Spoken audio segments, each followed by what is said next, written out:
Lai bulan hayang subscribers lan noman moilan da awang na namme Islam channel tamnang tenyo teman moilan na chaya lakchina se Kahtoknyu Ngaolan atam hakaya penang. Mani 26 April 2024 ni 34 September Konyak Student Union Federal Assembly kaye jehanau temang anga Konyak Student Union ala president ne liye tamyangki. Jehanau temang anga wancing mabungonang hayang watching area student union meo president dwelling ngoyang bungonang sa iya KSU ala president ngona I hayang I phaicham se libu KSU officials land kawanga yelakbe jumailam khau tam lakchina se pangyuha taman moilane yopuma chamha Dimapur Chamber of Commerce and Industry TCCI lane 23rd April 2024 ni memo Dimapur city में taxation hayang business dwelling pulande naga factions lan kaye pokpu ma ngopu chingne government of Nagaland de action yalak chingne yophai tobu ngoyangki TCCI lane hadauba chiang me Dimapur में total business shutdown mani mawang ngoyangki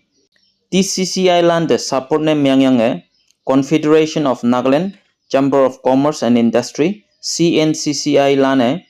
Government of Nagaland kaye TCCI Ngaolan de action yeya kama Nagaland khongkimbu me business total shutdown ngolak se mani ibu ngoyangki hatauki emu Government of Nagaland kaye sa de ngoye action yeya bu chine tni 27 April ni ma wangai Nagaland khongkimbu me dukan lan hayang allow business lan total shutdown na menglak se ibu Ngaolan jadamnang Nagaland government kaya mawang ULP election yalak se mongpu kie Nagaland में ngopu 36 town councils lan chine June 26 2024 ni ULP election yalak se ipu idamna Nagaland में ULP election ye yabe wangpiang 25 lenyang pheme tening yalak hayang hadoba election में sokolan chingneo 33% reservation ngolak se ipu Ngaolan jadamna Lok Sabha MP election 2024 ni sebuba fest mani 26 April ni India States panmalimma ngoyangki reporter bungalan hisab me mani 88 MP seat chingne hanbu vote percentage 63% kasne myang bungalano jaramna